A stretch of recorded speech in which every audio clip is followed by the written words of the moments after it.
Thrissur മറ്റത്തൂരിൽ BJP. കൂട്ടുകെട്ടിന് പിന്നാലെ വിമത ശബ്ദമുയർത്തിയ കോൺഗ്രസ് പ്രവർത്തകരെ പൂർണ്ണമായും കൈവിട്ട് കെ.പി.സി.സി. വർഗീയ കക്ഷികളുമായുള്ള ഒരു കൂട്ടുകെട്ടും അംഗീകരിക്കാനാകില്ലെന്നും മറ്റത്തൂരിൽ പഞ്ചായത്ത് പ്രസിഡന്റും വൈസ് പ്രസിഡന്റും രാജിവെക്കണമെന്നും പ്രശ്നപരിഹാരത്തിനായി നിയോഗിച്ച റോജി എം ജോൺ എം.എൽ.എ. പറഞ്ഞു. പഞ്ചായത്ത് പ്രസിഡന്റിന്റെ രാജിയെക്കുറിച്ച് പറയാൻ താൻ ആളല്ലെന്നും വൈസ് പ്രസിഡന്റ് തിങ്കളാഴ്ച രാജിവെക്കുമെന്നും വിമത നേതാവ് ടി.എം. ചന്ദ്രൻ വ്യക്തമാക്കി. നേതൃത്വത്തിന്റെ ഭാഗത്ത് വീഴ്ചകൾ സംഭവിച്ചിട്ടുണ്ടെന്നും താൻ തെറ്റ് ചെയ്തിട്ടില്ലെന്നും ചന്ദ്രൻ ന്യൂസ് മലയാളത്തോട് ആവർത്തിച്ചു.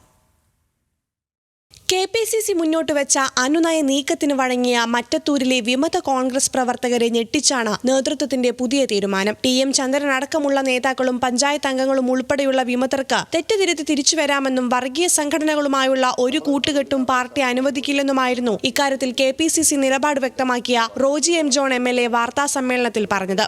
മറ്റത്തൂരിനെ സംബന്ധിച്ചിടത്തോളം ബി.ജെ.പിയുടെ വോട്ട് നേടി വിജയിച്ച ആളുകൾ കോൺഗ്രസിൻ്റെ ഭാഗമായി ആ ഭരണം മുന്നോട്ട് കൊണ്ടുപോകുക എന്നുള്ളത് കോൺഗ്രസിൻ്റെ നിലപാടിന് വിരുദ്ധമായിട്ടുള്ള കാര്യമാണ്. അതുകൊണ്ട് തന്നെ വളരെ കൃത്യമായി ഈ സ്ഥാനങ്ങളിലേക്ക് വിജയിച്ച ആളുകൾ, പ്രത്യേകിച്ച് പ്രസിഡന്റ് വൈസ് പ്രസിഡന്റ് സ്ഥാനങ്ങളിൽ വിജയിച്ച ആളുകൾ ആ സ്ഥാനം ഒഴിയണം എന്നുള്ളത് തന്നെയാണ് കോൺഗ്രസിൻ്റെ നിലപാട്. അവർ ആരെങ്കിലും രാജിവെക്കാത്ത പക്ഷം അവർക്കെതിരെ അവിശ്വാസ പ്രമേയം ഉൾപ്പെടെ കൊണ്ടുവരാനായിട്ട് കോൺഗ്രസിൻ്റെ അംഗങ്ങൾ തയ്യാറാവും. ആ നിലയിലാണ് അത്. കാരണം അതാണ് പാർട്ടിയുടെ നിലപാട്.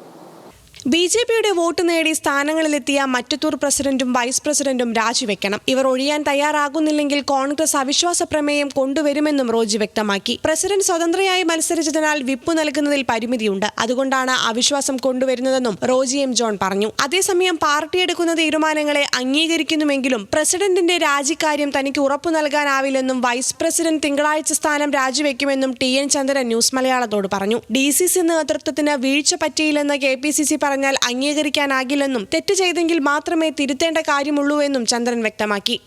വൈസ് പ്രസിഡന്റ് രാജിവെക്കും എന്ന് നമ്മൾ വളരെ മുൻപേ തന്നെ കെ.പി.സി.സി. അറിയിച്ചിട്ടുള്ളതാണ്. പിന്നെ പ്രസിഡന്റിൻ്റെ കാര്യത്തിൽ നമുക്കൊരു വ്യക്തമായ തീരുമാനം എടുക്കാൻ കഴിയില്ല എന്ന് നമ്മൾ അറിയിച്ചിട്ടുണ്ടായിരുന്നു. ഇനി കെ.പി.സി.സി. അങ്ങനെ തീരുമാനിച്ചാൽ നമ്മൾ പ്രസിഡന്റുമായി ബന്ധപ്പെടും. പലപ്പോഴും തെറ്റുകൾ സംഭവിക്കുന്നത് ചില പ്രത്യേക സാഹചര്യത്തിലാണ്. അങ്ങനെ ഒരു സാഹചര്യം ഉണ്ടാക്കിയതിൻ്റെ ഉത്തരവാദി ആരാണ് എന്ന് പരിശോധിക്കണമെന്നാണ് നമ്മൾ കെ.പി.സി.സിയോട് ആവശ്യപ്പെട്ടത്.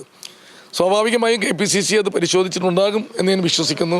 മറ്റത്തൂർ വിവാദത്തിൽ ചന്ദ്രൻ അടക്കമുള്ള ഒരാളോടും ശത്രുതാപരമായ സമീപനം സ്വീകരിക്കില്ലെന്നാണ് ഡി.സി.സി. അധ്യക്ഷൻ ജോസഫ് ടാജറ്റിന്റെയും നിലപാട്. എല്ലാവരെയും ചേർത്ത് പിടിച്ച് ഒരുമിച്ച് കൊണ്ടുപോകാൻ ശ്രമിക്കുമെന്നും ടാജറ്റ് ന്യൂസ് മലയാളത്തിലൂടെ വ്യക്തമാക്കിയിരുന്നു. പാർട്ടി നിർദ്ദേശമനുസരിച്ച് സമവായത്തിന് വഴങ്ങി വൈസ് പ്രസിഡന്റ് സ്ഥാനം ഇന്ന് രാജിവെക്കാനാണ് വിമത വിഭാഗം നേതാക്കൾ നേരത്തെ തീരുമാനിച്ചിരുന്നത്. എന്നാൽ കെ.പി.സി.സി. മുന്നോട്ട് വെച്ച പുതിയ നിർദ്ദേശങ്ങൾ തിരിച്ചടിയായതോടെ സ്ഥാനം രാജിവെക്കാനോ തെറ്റേറ്റുപറയാനോ വിമതർ തയ്യാറാകുമോ എന്നാണ് ഇനി അറിയേണ്ടത്. ന്യൂസ് മലയാളം, തൃശൂർ.